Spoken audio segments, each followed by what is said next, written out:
This channel does not promote any violent, harmful, or illegal activities. All content provided by this channel is meant for an educational purpose only. Cancer Healer Center, a new beginning. 100 দিনের কাজের টাকা নিয়ে কেন্দ্র রাজ্য দ্বৈরথ অব্যাহত আর এই আবহে সরগরম কলকাতা পুরসভার মাসিক অধিবেশন 100 দিনের কর্মীদের 3 মাস মজুরি বকেয়া স্বীকার করেও কেন্দ্রের উপরে দায় চাপালেন মেয়র। আর ঠিক কি ঘটলো অধিবেশনে জানাবেন আমাদের সঙ্গে রয়েছেন সহকর্মী সায়ন্ত। সায়ন্ত, ঠিক কি ঘটলো অধিবেশনে? দেখো, কলকাতা পুরসভার মাসিক অধিবেশনে 100 দিনের মজুরি, কলকাতা পুরসভার প্রায় 14,500 দিনের কর্মী রয়েছে, তাদের 3 মাস ধরে বেতন মজুরি বাকির বকেয়া রয়েছে। সেই বিষয়টি সিপিএম কাউন্সিলর নন্দিতা রায় এবং বিজেপি কাউন্সিলর মীনা দেবী পুরোহিত যখন উত্থাপন করেন, তখন ফিরহাদ হাকিম মেয়র তিনি তার বক্তব্যে বলতে থাকেন যে কেন্দ্র টাকা দিচ্ছে না, বকেয়া রেখেছে, তার জন্যই এই মজুরি 100 দিনের কর্মীদের বাকি থাকছে।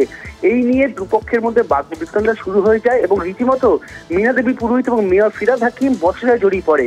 সেই সময় ফিরহাদ হাকিম মীনা দেবী পুরোহিতকে বলেন যে কেন্দ্র যে টাকা দিচ্ছে না সেই কথা মিথ্যা হয়, তাহলে আমি ইস্তফা দেবো, আর যদি সত্যি হয় তাহলে আপনি ইস্তফা দেবেন। এই কথা বলার সঙ্গে সঙ্গে দুপক্ষের বাকবিতণ্ডায় জড়িয়ে পড়ে। অনেক ধন্যবাদ তোমাকে সায়ন্ত। মেয়র ফিরহাদ হাকিম তিনি কি জানিয়েছেন শোনাবো আপনাদের, পাশাপাশি শোনাবো বিজেপি কাউন্সিলর সজল ঘোষের বক্তব্য। দেখুন, যদি আমার লেজিটিমেট যে ক্লেমটা থাকে 1,70,00,000 টাকার ওপরে যদি একটা গভর্নমেন্ট আটকে রাখে ইচ্ছাকৃতভাবে, ন্যাচারালি একটা ফাইন্যান্সিয়াল ক্রাইসিস তো থাকবে। 1,70,000 কোটি টাকা, 1,70,000 কোটি টাকা যদি আটকে রাখে, যেটা আমাদের লেজিটিমেট, যার জন্য আমাদের অলরেডি ইনভেস্ট হয়ে গেছে, যার জন্য আমাদের ধরুন এই 100 দিনের টাকা আমাদের তো আলটিমেটলি দিতে হচ্ছে, যে টাকাটা ওরা আটকে রেখেছে। আবাসনের টাকা আমাদের দিতে হচ্ছে, যে টাকাটা ওরা আটকে রেখেছে। এই টাকাগুলো ন্যাচারালি অনৈতিকভাবে আটকে রেখেছে। এই টাকাটা পেলে তো ন্যাচারালি আমাদের আরেকটু স্বচ্ছ হতাম, ফাইন্যান্স ক্রাইসিসটা অনেকটা কেটে যেত। বিষয়টা হচ্ছে কলকাতা পুরসভায় এখন 35,000-এর ওপর পদ খালি। এই 35,000-এর মধ্যে 25,000-এর বেশি মানুষ হচ্ছেন সাফাই কর্মচারী। এই সাফাই কর্মচারী না থাকার ফলে সাফাই কার্য বিলম্বিত হয়।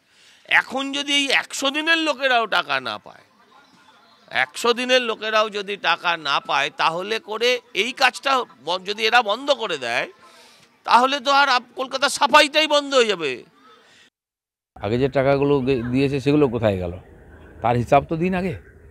টাকা চাইবার টাকা চাই হিসাব দেবো না, এটা তো চলতে পারে না।